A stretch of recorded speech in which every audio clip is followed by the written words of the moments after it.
కవినై కవితనై భార్యనై భర్తనై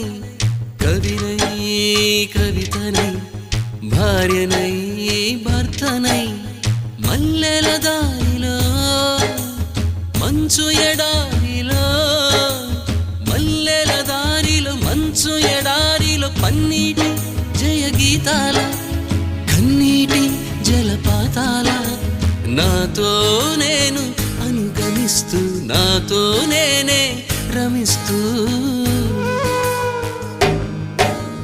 ఒంటరినై అనవరతం కంటున్నాను నిరంతరం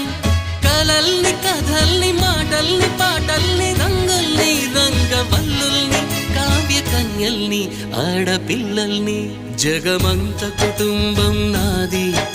ఏకాకి జీవితం నాది